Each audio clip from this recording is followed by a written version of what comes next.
ਪਿਆਰੇ ਬੱਚਿਓ, ਸਤਿ ਸ੍ਰੀ ਅਕਾਲ। ਅੱਜ ਬੇਟਾ ਆਪਾਂ ਆਪਣੀ ਲਾਜ਼ਮੀ ਪੰਜਾਬੀ ਦੀ ਪਾਠ ਪੁਸਤਕ ਵਿੱਚ ਦਰਜ ਨੀਤੀ ਕਥਾਵਾਂ ਦੇ ਅਧੀਨ ਲਾਲਸਾ ਦੀ ਚੱਕੀ ਕਹਾਣੀ ਬਾਰੇ ਗੱਲ ਕਰਾਂਗੇ। ਕਹਾਣੀਆਂ ਹਰ ਇੱਕ ਨੂੰ ਹੀ ਚੰਗੀਆਂ ਲੱਗਦੀਆਂ ਨੇ। ਸ਼ੁਰੂ ਤੋਂ ਹੀ ਬੱਚੇ ਹੈ ਜਿਹੜੇ, ਉਹਨਾਂ ਦੇ ਮਨਾਂ ਦੇ ਵਿੱਚ ਕਹਾਣੀ ਸੁਣਨ ਦੀ ਲਾਲਸਾ ਹੁੰਦੀ ਹੈ। ਛੋਟਾ ਬੱਚਾ ਹੈ ਜਿਹੜਾ, ਉਹ ਆਪਣੀ ਮਾਂ ਤੋਂ ਕਹਾਣੀਆਂ ਸੁਣਦਾ ਹੈ, ਕਹਾਣੀਆਂ ਸੁਣਦਾ ਸੁਣਦਾ ਸੌਂ ਜਾਂਦਾ ਹੈ। ਤਾਂ ਮਾਂ ਹੈ ਜਿਹੜੀ ਬੇਟਾ, ਉਹ ਬੱਚੇ ਨੂੰ ਅਜਿਹੀਆਂ ਕਹਾਣੀਆਂ ਸੁਣਾਉਂਦੀ ਹੈ ਜਿਸ ਦੇ ਨਾਲ ਉਹਦੇ ਵਿੱਚ ਚੰਗੇ ਗੁਣ ਪੈਦਾ ਹੋਣ। ਤਾਂ ਇਹ ਸ਼ੁਰੂ ਤੋਂ ਹੀ ਪ੍ਰਵਿਰਤੀ ਰਹੀ ਹੈ ਕਿ ਕਹਾਣੀਆਂ ਦੇ ਰਾਹੀਂ ਮਨੁੱਖ ਦੀ ਯੋਗਤਾ ਨੂੰ ਵਧਾਇਆ ਜਾਂਦਾ ਹੈ, ਉਹਦੇ ਅੰਦਰਲੇ ਜਿਹੜੇ ਗੁਣ ਨੇ ਉਹਨਾਂ ਨੂੰ ਤਰਾਸ਼ਿਆ ਜਾਂਦਾ ਹੈ।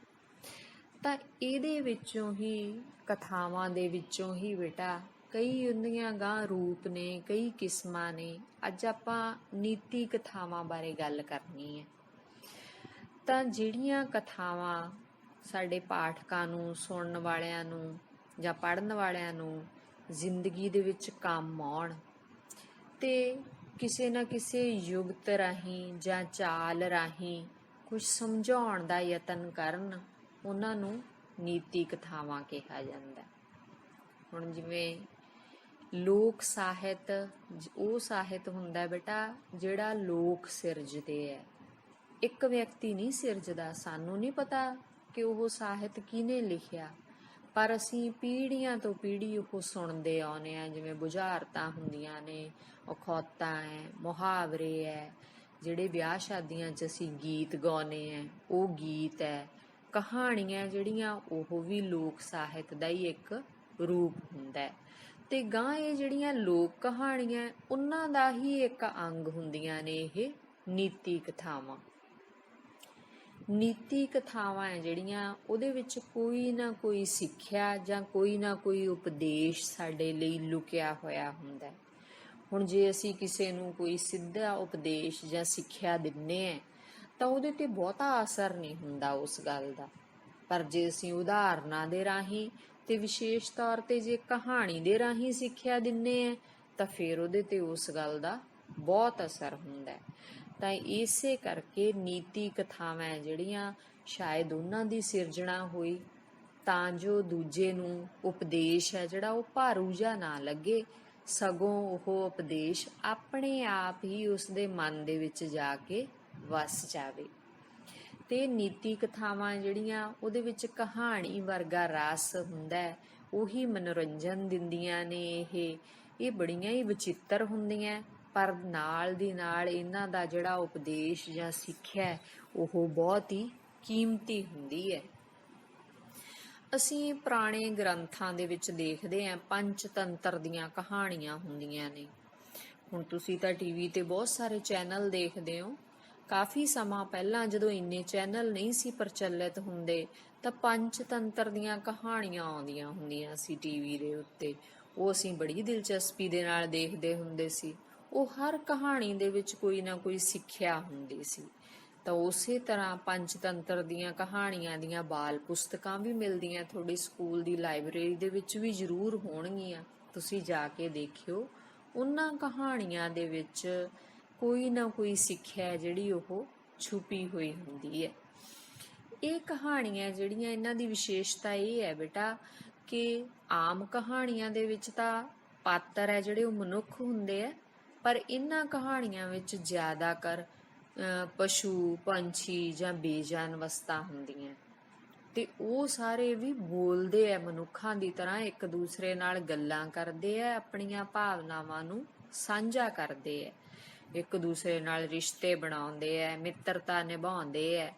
ਤਾਂ ਇਸ ਤਰ੍ਹਾਂ ਨਾਲ ਉਹਨਾਂ ਦੁਆਰਾ ਜਿਹੜੀ ਕਹੀ ਹੋਈ ਗੱਲ ਹੈ ਉਹ ਸਾਨੂੰ, ਅਸੀਂ ਬੜੀ ਦਿਲਚਸਪੀ ਦੇ ਨਾਲ ਸੁਣਦੇ ਆ ਕਿ ਅੱਛਾ ਫਿਰ ਇਸ ਜਾਨਵਰ ਨੇ ਆਹ ਕਿਹਾ, ਅੱਛਾ ਫਿਰ ਇਸ ਜਾਨਵਰ ਨੇ ਇਹ ਉੱਤਰ ਦਿੱਤਾ। ਤਾਂ ਉਹ ਅਨੋਖਾ ਹੋਣ ਕਰਕੇ ਸਾਡੇ ਤੇ ਜ਼ਿਆਦਾ ਅਸਰ ਪਾਉਂਦਾ। ਇਹ ਮੰਨਿਆ ਜਾਂਦਾ ਹੈ ਕਿ ਪਹਿਲਾਂ ਜਿਹੜੇ ਰਾਜਕੁਮਾਰ ਹੁੰਦੇ ਸੀ, ਰਾਜ ਘਰਾਣੇ ਦੇ ਬੱਚੇ, ਉਹਨਾਂ ਨੂੰ ਸਿੱਖਿਆ ਦੇਣ ਦੇ ਲਈ ਉਹਨਾਂ ਨੂੰ ਰਾਜਨੀਤੀ ਸਿਖਾਉਣ ਦੇ ਲਈ ਸ਼ਾਇਦ ਇਹ ਕਥਾਵਾਂ ਜਿਹੜੀਆਂ ਉਹ ਘੜੀਆਂ ਗਈਆਂ, ਇਹਨਾਂ ਦੀ ਸਿਰਜਣਾ ਹੋਈ, ਕਿਉਂਕਿ ਉਹਨਾਂ ਨੇ ਸਾਰਾ ਰਾਜ ਭਾਗ ਸੰਭਾਲਣਾ ਹੁੰਦਾ ਸੀ। ਤਾਂ ਪਸ਼ੂ ਪੰਛੀਆਂ ਦੇ ਰਾਹੀਂ ਮਨੁੱਖ ਦੇ ਸੁਭਾਅ ਦੀਆਂ ਬਰੀਕੀਆਂ ਉਹਨਾਂ ਨੂੰ ਸਮਝਾਈਆਂ ਜਾਂਦੀਆਂ ਸੀ। ਤਾਂ ਬੇਟਾ ਇਹ ਜਿਹੜੀਆਂ ਨੀਤੀ ਕਥਾਵਾਂ ਹੈ, ਇਹਨਾਂ ਦੇ ਅੰਤ ਦੇ ਵਿੱਚ ਸਿੱਖਿਆ ਜਿਹੜੀ ਉਹ ਛਿਪੀ ਹੋਈ ਹੁੰਦੀ ਹੈ। ਉਂਝ ਤਾਂ ਸ਼ੁਰੂ ਤੋਂ ਹੀ ਸਿੱਖਿਆ ਦੇਣੀ ਸ਼ੁਰੂ ਹੋ ਜਾਂਦੀ ਹੈ ਕਹਾਣੀ ਦੇ ਵਿੱਚ, ਪਰ ਅੰਤ ਦੇ ਵਿੱਚ ਉਹ ਜ਼ਿਆਦਾ ਸਪਸ਼ਟ ਹੁੰਦੀ ਹੈ। ਹੁਣ ਅੱਜ ਕੱਲ੍ਹ ਦੇ ਸਮੇਂ ਦੇ ਵਿੱਚ ਤਾਂ ਭਾਵੇਂ ਬਹੁਤਾ ਜ਼ਿਆਦਾ ਮਹੱਤਵ ਇਹਨਾਂ ਦਾ ਨਹੀਂ ਰਿਹਾ, ਕਿਉਂਕਿ ਬੱਚਿਆਂ ਨੂੰ ਕਹਾਣੀਆਂ ਪੜ੍ਹਨ ਦੀ ਆਦਤ ਨਹੀਂ ਰਹੀ, ਮਾਂ-ਬਾਪ ਕੋਲ ਕਹਾਣੀਆਂ ਸੁਣਾਉਣ ਦੀ ਵਿਹਲ ਨਹੀਂ। ਪਰ ਫਿਰ ਵੀ ਬੱਚਿਓ, ਇਹ ਕਹਾਣੀਆਂ ਜਿਹੜੀਆਂ ਉਹ ਮਨੁੱਖੀ ਜੀਵਨ ਦੇ ਵਿੱਚ ਬਹੁਤ ਮਹੱਤਵਪੂਰਨ ਯੋਗਦਾਨ ਪਾਉਂਦੀਆਂ ਨੇ। ਤੇ ਤੁਸੀਂ ਜੇ ਤੁਹਾਡੇ ਮੰਮੀ ਨੇ ਤੁਹਾਨੂੰ ਨਹੀਂ ਵੀ ਸੁਣਾਈਆਂ ਕਹਾਣੀਆਂ, ਉਹਦੇ ਕੋਲ ਨਹੀਂ ਵੀ ਸੀ ਸਮਾਂ, ਤਾਂ ਤੁਸੀਂ ਆਪਣੀ ਸਕੂਲ ਦੀ ਲਾਇਬ੍ਰੇਰੀ ਦੇ ਵਿੱਚੋਂ ਇਹ ਪੁਸਤਕਾਂ ਲੱਭ ਕੇ ਪੜ੍ਹਨੀਆਂ ਜ਼ਰੂਰ ਨੇ। ਇਹਦੇ ਵਿੱਚ ਬਹੁਤ ਹੀ ਵੱਡੀ ਜ਼ਿੰਦਗੀ ਦੀ ਇੱਕ ਸੋਚ ਹੈ ਜਿਹੜੀ ਉਹ ਛਿਪੀ ਹੋਈ ਹੈ, ਜਿਹੜੀ ਸਾਡੀ ਸੋਚ ਨੂੰ ਹੋਰ ਪ੍ਰਫੁੱਲਿਤ ਕਰਦੀ ਹੈ। ਇਹ ਕਹਾਣੀਆਂ ਸਾਡੇ ਬਾਲ ਸਾਹਿਤ ਦੇ ਰੂਪ ਦੇ ਵਿੱਚ ਪ੍ਰਚਲਿਤ ਨੇ। ਤਾਂ ਸਾਡੀ ਜਿਹੜੀ ਇਹ ਪੰਜਾਬੀ ਦੀ ਪਾਠ ਪੁਸਤਕ ਹੈ, ਉਹਦੇ ਵਿੱਚ ਇਹ ਨੀਤੀ ਕਥਾਵਾਂ ਦੇ ਅਧੀਨ ਜਿਹੜੀ ਇੱਕ ਕਹਾਣੀ ਆਪਾਂ ਹੁਣ ਚੁਣੀ ਹੈ ਪੜ੍ਹਨ ਦੇ ਲਈ, ਉਹਦਾ ਨਾਂ ਹੈ ਲਾਲਸਾ ਦੀ ਚੱਕੀ। ਤਾਂ ਲਾਲਸਾ ਦੀ ਚੱਕੀ ਹੈ ਜਿਹੜੀ ਕਹਾਣੀ, ਇਹ ਨੀਤੀ ਕਹਾਣੀ ਹੈ। ਤਾਂ ਇਹਦੇ ਬਾਰੇ ਮੈਂ ਤੁਹਾਨੂੰ ਪਹਿਲਾਂ ਦੱਸਿਆ ਹੈ ਕਿ ਨੀਤੀ ਕਹਾਣੀਆਂ ਹੁੰਦੀਆਂ ਕੀ ਹੈ, ਇਹ ਕਥਾਵਾਂ ਅਸਲ ਦੇ ਵਿੱਚ। ਤਾਂ ਹੁਣ ਆਪਾਂ ਇਹ ਲਾਲਸਾ ਦੀ ਚੱਕੀ ਕਹਾਣੀ ਨੂੰ ਸਮਝਣ ਦਾ ਯਤਨ ਕਰਦੇ ਹਾਂ ਕਿ ਇਹਦੇ ਵਿੱਚ ਕਿਹੜਾ ਉਪਦੇਸ਼ ਹੈ ਜਿਹੜਾ ਉਹ ਛੁਪਿਆ ਹੋਇਆ ਹੈ। ਤਾਂ ਲਾਲਸਾ ਦਾ ਕੀ ਮਤਲਬ ਹੁੰਦਾ ਬੇਟਾ? ਲਾਲਸਾ ਦਾ ਮਤਲਬ ਹੁੰਦਾ ਹੈ ਤੀਬਰ ਇੱਛਾ, ਚਾਹ, ਜਾਂ ਆਪਾਂ ਉਹਨੂੰ ਕਹਿ ਸਕਦੇ ਹਾਂ ਲਾਲਚ, ਹੋਰ ਜ਼ਿਆਦਾ ਪ੍ਰਾਪਤ ਕਰਨ ਦੀ ਮਨ ਦੀ ਭਾਵਨਾ, ਉਹਨੂੰ ਕਹਿੰਦੇ ਆ ਲਾਲਸਾ। ਤੇ ਚੱਕੀ ਹੈ ਜਿਹੜੀ ਉਹ ਕੀ ਕਰਦੀ ਹੈ? ਚੱਕੀ ਚੱਲਦੀ ਰਹਿੰਦੀ ਹੈ ਤੇ ਚੱਕੀ ਦੇ ਪੁੜਾਂ ਦੇ ਵਿੱਚੋਂ ਜੋ ਅਸੀਂ ਵਿੱਚ ਪਾਉਨੇ ਆ ਉਹ ਬਾਹਰ ਨਿਕਲੀ ਜਾਂਦਾ ਬੇਟਾ, ਬਣ ਕੇ ਉਹਦਾ ਮਹੀਨ ਰੂਪ ਹੈ ਜਿਹੜਾ ਉਹ ਸਾਡੇ ਸਾਹਮਣੇ ਆਈ ਜਾਂਦਾ।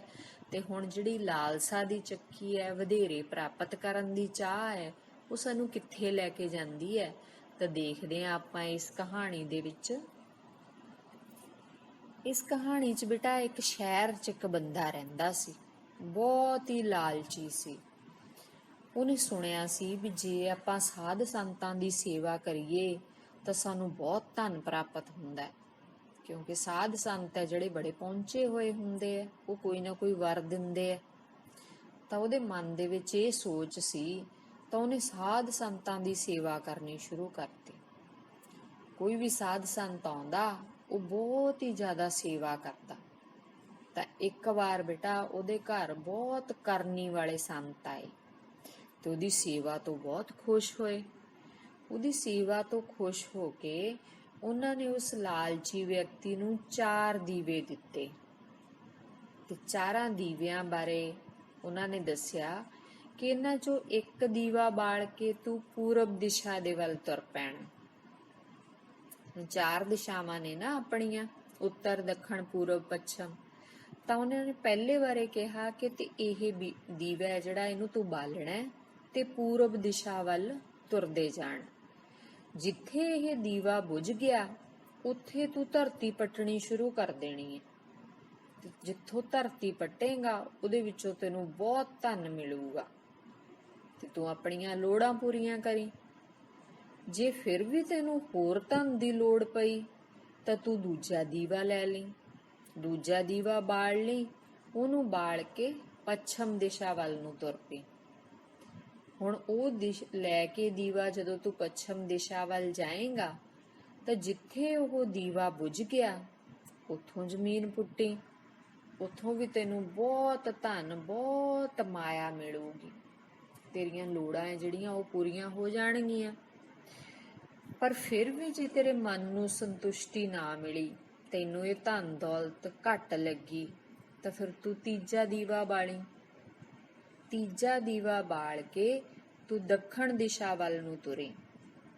ਜਦੋਂ ਤੂੰ ਦੱਖਣ ਦਿਸ਼ਾ ਵੱਲ ਜਾਏਂਗਾ ਤਾਂ ਜਿੱਥੇ ਦੀਵਾ ਉਹ ਬੁਝ ਗਿਆ ਉੱਥੋਂ ਜ਼ਮੀਨ ਪੁੱਟਣ ਲੱਗ ਜੀ, ਉੱਥੋਂ ਤੈਨੂੰ ਬਹੁਤ ਜ਼ਿਆਦਾ ਧਨ ਮਿਲਣਾ ਹੈ। ਤਾਂ ਇਹ 3 ਦਿਸ਼ਾਵਾਂ ਨੇ ਜਿਹੜੀਆਂ ਉਹ ਤੂੰ ਜਦੋਂ ਦੀਵਾ ਬਾਲ ਕੇ ਜਾਏਂਗਾ, ਜਿੱਥੇ ਦੀਵਾ ਬੁਝ ਗਿਆ ਉੱਥੋਂ ਧਰਤੀ ਪੁੱਟੇਂਗਾ, ਤੈਨੂੰ ਧਨ ਦੇਣਗੀਆਂ। ਪਰ ਇੱਕ ਗੱਲ ਤੂੰ ਯਾਦ ਰੱਖਣੀ ਹੈ ਕਿ 3 ਦਿਸ਼ਾਵਾਂ ਤੋਂ ਤੈਨੂੰ ਧਨ ਬਹੁਤ ਜ਼ਿਆਦਾ ਮਿਲਣਾ ਹੈ, ਪਰ ਤੇਰੇ ਕੋਲ ਇੱਕ ਦੀਵਾ ਬਚ ਜਾਣਾ ਹੈ।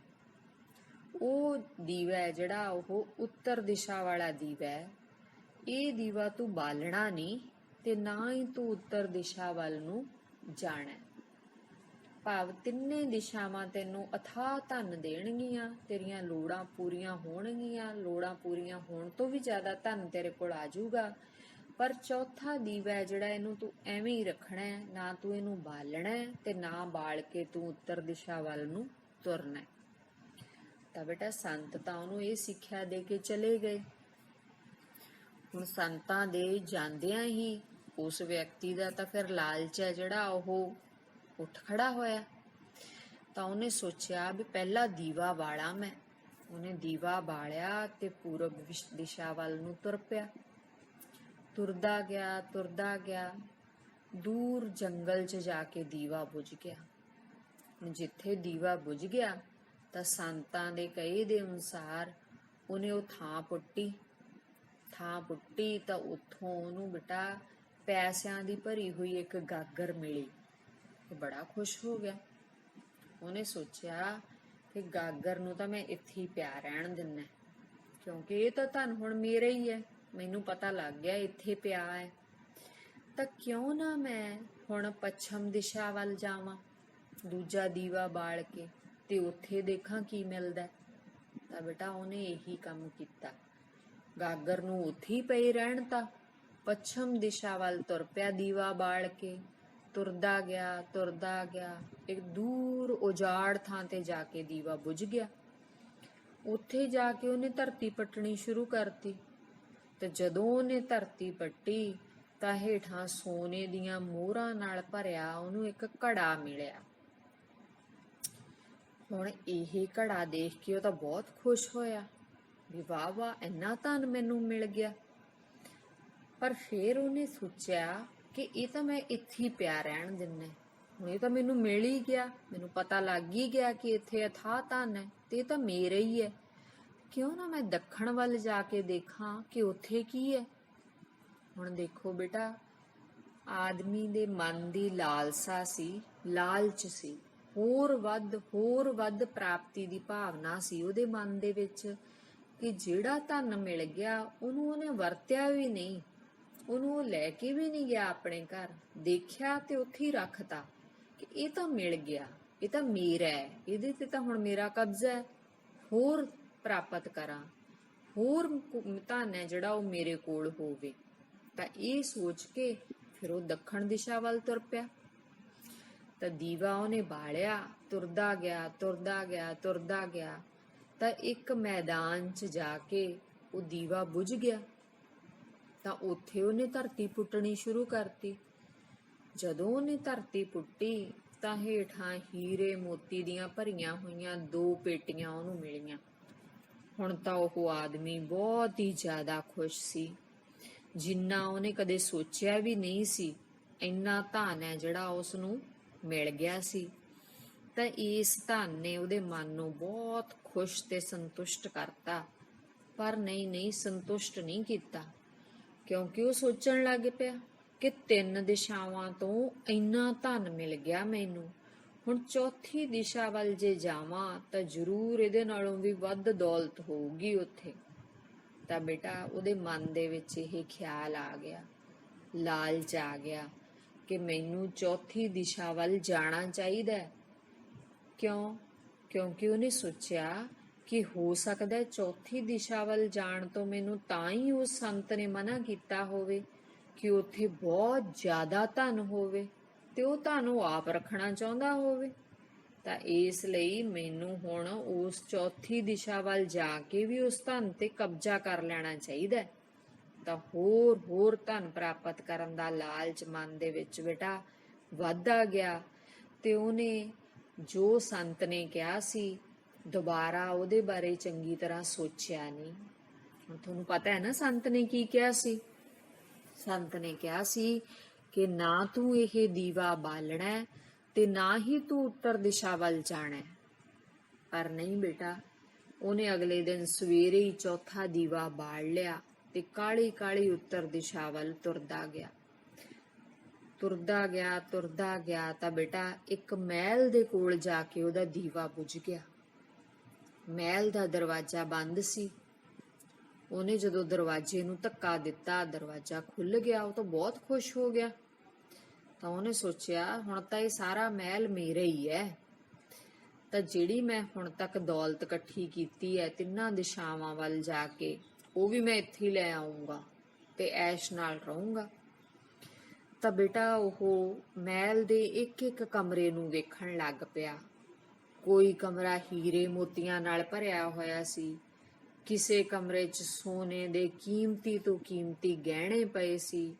ਇਸੇ ਤਰ੍ਹਾਂ ਹੋਰ ਵੀ ਕਮਰਿਆਂ ਦੇ ਵਿੱਚ ਬੇਅੰਤ ਧਨ ਦੌਲਤ ਪਈ ਸੀ। ਇਹ ਸਾਰਾ ਕੁਝ ਦੇਖ ਕੇ ਉਹ ਤਾਂ ਹੱਕਾ ਬੱਕਾ ਹੋ ਗਿਆ। ਉਹਨੇ ਸੋਚਿਆ ਵੀ ਕਿੰਨੀ ਚੰਗੀ ਕਿਸਮਤ ਹੈ ਮੇਰੀ, ਜੇ ਮੈਂ ਸੰਤਾਂ ਦੇ ਆਖੇ ਲੱਗ ਜਾਂਦਾ ਤਾਂ ਇੰਨਾ ਧਨ ਦੌਲਤ ਹੈ ਜਿਹੜਾ, ਉਹ ਤੋਂ ਤਾਂ ਮੈਂ ਵਾਂਝਾ ਰਹਿ ਜਾਂਦਾ। ਤਾਂ ਉਹ ਦੇਖਦਾ ਹੋਇਆ ਅੱਗੇ ਵੱਧਦਾ ਗਿਆ ਕਿ ਅਗਲੇ ਕਮਰੇ 'ਚ ਕੀ ਹੈ, ਅਗਲੇ ਕਮਰੇ 'ਚ ਕੀ ਹੈ ਬੇਟਾ। ਤਾਂ ਅੱਗੇ ਜਾ ਕੇ ਉਹਨੂੰ ਨਾ ਚੱਕੀ ਦੀ ਆਵਾਜ਼ ਸੁਣੀ। ਤਾਂ ਉਹਨੇ ਦੇਖਿਆ ਵੀ ਇਹ ਚੱਕੀ ਚੱਲਣ ਦੀ ਆਵਾਜ਼ ਕਿੱਥੋਂ ਆਉਂਦੀ ਹੈ। ਉਹ ਉਸ ਕਮਰੇ 'ਚ ਚਲਾ ਗਿਆ ਤਾਂ ਉੱਥੇ ਇੱਕ ਬੁੱਢਾ ਆਦਮੀ ਚੱਕੀ ਚਲਾਈ ਜਾਂਦਾ ਸੀ। ਹੁਣ ਇਸ ਲਾਲਚੀ ਆਦਮੀ ਨੇ ਉਸ ਬੁੱਢੇ ਨੂੰ ਕਿਹਾ ਕਿ ਤੂੰ ਇੱਥੇ ਕਿਵੇਂ ਪਹੁੰਚ ਗਿਆ। ਤਾਂ ਬੇਟਾ ਉਹ ਬੁੱਢਾ ਕਹਿੰਦਾ ਐਂ ਕਰ, ਤੂੰ ਇੱਥੇ ਆ ਕੇ ਆ ਚੱਕੀ ਚਲਾ, ਮੈਂ ਥੋੜਾ ਜਿਹਾ ਸਾਹ ਲੈ ਲਾਂ ਤੇ ਸਾਹ ਲੈ ਕੇ ਤੈਨੂੰ ਦੱਸਦਾ ਸਾਰੀ ਗੱਲ। ਹੁਣ ਲਾਲਚੀ ਬੰਦੇ ਦਾ ਤਾਂ ਦਿਮਾਗ ਨਾ ਬੇਟਾ ਉਸ ਧਨ ਦੌਲਤ ਨੇ ਅੰਨਾ ਕੀਤਾ ਹੋਇਆ ਸੀ। ਉਹ ਜਾ ਕੇ ਚੱਕੀ ਚਲਾਉਣ ਲੱਗ ਗਿਆ। ਜਦੋਂ ਹੀ ਬੁੱਢਾ ਚੱਕੀ ਤੋਂ ਉੱਠਿਆ ਤੇ ਉਹ ਉੱਚੀ ਉੱਚੀ ਹੱਸਣ ਲੱਗ ਪਿਆ। ਹੁਣ ਇਹ ਲਾਲਚੀ ਬੰਦਾ ਹੈਰਾਨ ਰਹਿ ਗਿਆ। ਉਹ ਚੱਕੀ ਬੰਦ ਕਰਕੇ ਪੁੱਛਣ ਹੀ ਲੱਗਿਆ ਸੀ ਵੀ ਕੀ ਹੋ ਗਿਆ।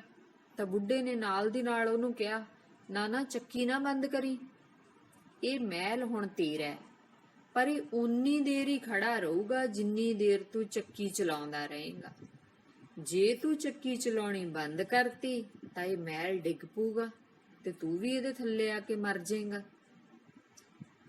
ਫਿਰ ਬੁੱਢੇ ਨੇ ਉਹਨੂੰ ਦੱਸਿਆ ਕਿ ਮੈਂ ਵੀ ਤੇਰੇ ਵਾਂਗ ਲਾਲਚ ਕੀਤਾ ਸੀ। ਮੇਰੇ ਕੋਲ ਵੀ ਸੰਤਾਂ ਨੇ ਆ ਕੇ 4 ਦੀਵੇ ਦਿੱਤੇ ਸੀ। ਮੈਂ ਵੀ ਤੇਰੇ ਵਾਂਗੂ ਉਹਨਾਂ ਦੀ ਗੱਲ ਨਹੀਂ ਸੀ ਮੰਨੀ। ਚੌਥਾ ਦੀਵਾ ਲੈ ਕੇ ਇੱਧਰ ਨੂੰ ਤੁਰ ਪਿਆ ਸੀ ਤੇ ਹੁਣ ਮੇਰੀ ਸਾਰੀ ਜਵਾਨੀ ਇਹ ਚੱਕੀ ਚਲਾਉਂਦਿਆਂ ਦੀ ਲੰਘ ਗਈ। ਹੁਣ ਕਿਤੇ ਜਾ ਕੇ ਤੂੰ ਆਇਆ ਤਾਂ ਹੁਣ ਮੇਰਾ ਛੁਟਕਾਰਾ ਹੈ ਜਿਹੜਾ ਉਹ ਹੋਊਗਾ। ਪਰ ਉਹਦੀ ਗੱਲ ਸੁਣ ਕੇ ਲਾਲਚੀ ਆਦਮੀ ਤਾਂ ਰੋਣ ਲੱਗ ਪਿਆ। ਉਹ ਕਹਿੰਦਾ ਮੇਰਾ ਛੁਟਕਾਰਾ ਫਿਰ ਕਿਵੇਂ ਹੋਊਗਾ। ਤਾਂ ਬੁੱਢੇ ਨੇ ਕਿਹਾ ਕਿ ਜਦੋਂ ਮੇਰੇ ਤੇ ਤੇਰੇ ਵਾਂਗੂ ਕੋਈ ਹੋਰ ਲਾਲਚੀ ਆਦਮੀ ਲਾਲਚ 'ਚ ਅੰਨਾ ਹੋ ਕੇ ਇੱਥੇ ਆਊਗਾ ਤਾਂ ਉਸ ਸਮੇਂ ਤੇਰਾ ਛੁਟਕਾਰਾ ਹੋਊਗਾ। ਤਾਂ ਉਹ ਲਾਲਚੀ ਆਦਮੀ ਨੇ ਬੁੱਢੇ ਨੂੰ ਆਖਰੀ ਸਵਾਲ ਪੁੱਛਿਆ ਕਿ ਤੂੰ ਹੁਣ ਬਾਹਰ ਜਾ ਕੇ ਕੀ ਕਰੇਂਗਾ। ਤਾਂ ਉਹ ਬੁੱਢੇ ਨੇ ਕਿਹਾ ਕਿ ਮੈਂ ਸਾਰੇ ਲੋਕਾਂ ਨੂੰ ਉੱਚੀ ਉੱਚੀ ਇਹੀ ਸੰਦੇਸ਼ ਦੇਵਾਂਗਾ, ਇਹੀ ਕਹੂੰਗਾ ਕਿ ਲਾਲਚ ਬੁਰੀ ਬਲਾ ਹੈ, ਕਦੇ ਵੀ ਲਾਲਚ ਦੇ ਵਿੱਚ ਨਹੀਂ ਆਉਣਾ ਚਾਹੀਦਾ। ਤਾਂ ਇਹ ਕਹਾਣੀ ਸੀ ਬੇਟਾ ਲਾਲਸਾ ਦੀ ਚੱਕੀ। ਤੇ ਜਿਵੇਂ ਮੈਂ ਤੁਹਾਨੂੰ ਦੱਸਿਆ ਸੀ, ਅਖੀਰ ਤੇ ਕਹਾਣੀ ਦੇ ਵਿੱਚ ਉਪਦੇਸ਼ ਹੈ ਕਿ ਲਾਲਚ ਬੁਰੀ ਬਲਾ ਹੈ। ਹੁਣ ਜੇ ਆਪਾਂ ਕਿਸੇ ਨੂੰ ਕਹੀਏ ਵੀ ਲਾਲਚ ਬੁਰੀ ਬਲਾ ਹੈ, ਲਾਲਚ ਨਹੀਂ ਕਰਨਾ ਚਾਹੀਦਾ, ਤਾਂ ਉਹ ਇੱਕ ਵਾਰ ਸੁਣਦਾ ਫਿਰ ਅਸਰ ਉਹਦਾ ਥੋੜੀ ਦੇਰ ਬਾਅਦ ਖਤਮ ਹੋ ਜਾਂਦਾ। ਹੁਣ ਜੇ ਅਸੀਂ ਇਹ ਕਹਾਣੀ ਸੁਣਾਵਾਂਗੇ ਤਾਂ ਉਹ ਜ਼ਿਆਦਾ ਸਮਾਂ ਇਹਦੇ ਬਾਰੇ ਸੋਚੂਗਾ, ਤਾਂ ਉਹਦੇ ਮਨ ਤੇ ਇਸ ਗੱਲ ਦਾ ਜ਼ਿਆਦਾ ਅਸਰ ਹੋਊਗਾ। ਤਾਂ ਬੱਚਿਓ, ਆਪਾਂ ਸਾਰਿਆਂ ਨੇ ਵੀ ਲਾਲਚ ਨਹੀਂ ਕਰਨਾ। ਜਿੰਨਾ ਕੁਝ ਮਿਲਿਆ ਉਹਨੇ ਵਾਸਤੇ ਪਰਮਾਤਮਾ ਦਾ ਸ਼ੁਕਰ ਕਰਨਾ। ਤਾਂ ਅੱਗੇ ਇਸ ਪਾਠ ਦਾ ਅਭਿਆਸ ਹੈ, ਤਾਂ ਤੁਸੀਂ ਆਪਣੇ ਆਪ, ਮੈਨੂੰ ਉਮੀਦ ਹੈ ਕਿ ਹੱਲ ਕਰ ਸਕਦੇ ਹੋ। ਜਿਵੇਂ ਪਹਿਲਾ ਪ੍ਰਸ਼ਨ ਹੈ, ਲਾਲਚੀ ਬੰਦੇ ਨੇ ਸਾਧ ਸੰਤਾਂ ਦੀ ਸੇਵਾ ਕਿਹੜੇ ਪ੍ਰਯੋਜਨ ਨਾਲ ਕਰਨੀ ਸ਼ੁਰੂ ਕੀਤੀ? ਪ੍ਰਯੋਜਨ ਨਾਲ ਭਾਵ ਕੀ ਸੋਚਿਆ ਉਹਨੇ, ਕਿਉਂ ਕਰਨੀ ਸ਼ੁਰੂ ਕੀਤੀ? ਕਿਉਂਕਿ ਉਹਦੇ ਮਨ ਦੇ ਵਿੱਚ ਇਹ ਇੱਛਾ ਸੀ ਕਿ ਸਾਧ ਸੰਤ ਹੈ ਜਿਹੜੇ, ਉਹ ਮੈਨੂੰ ਕੋਈ ਨਾ ਕੋਈ ਵਰ ਦੇ ਸਕਦੇ ਹੈ, ਕੁਛ ਨਾ ਕੁਛ ਮੈਨੂੰ ਜ਼ਰੂਰ ਦੇਣਗੇ ਜੇ ਮੈਂ ਉਹਨਾਂ ਦੀ ਸੇਵਾ ਕਰੂੰਗਾ। ਤਾਂ ਇਸ ਪ੍ਰਯੋਜਨ ਨਾਲ, ਇਸ ਸੋਚ ਨਾਲ ਹੀ ਉਸਨੇ ਸਾਧ ਸੰਤਾਂ ਦੀ ਸੇਵਾ ਕਰਨੀ ਸ਼ੁਰੂ ਕੀਤੀ। ਦੂਜਾ ਕੁਐਸਚਨ ਹੈ, ਲਾਲਚੀ ਬੰਦਾ ਬੇਸਬਰੀ ਨਾਲ ਇੱਕ ਤੋਂ ਪਿੱਛੋਂ ਦੂਜੀ ਦਿਸ਼ਾ ਵੱਲ ਦੀਵਾ ਬਾਲ ਕੇ ਕਿਉਂ ਤੁਰ ਪੈਂਦਾ ਸੀ?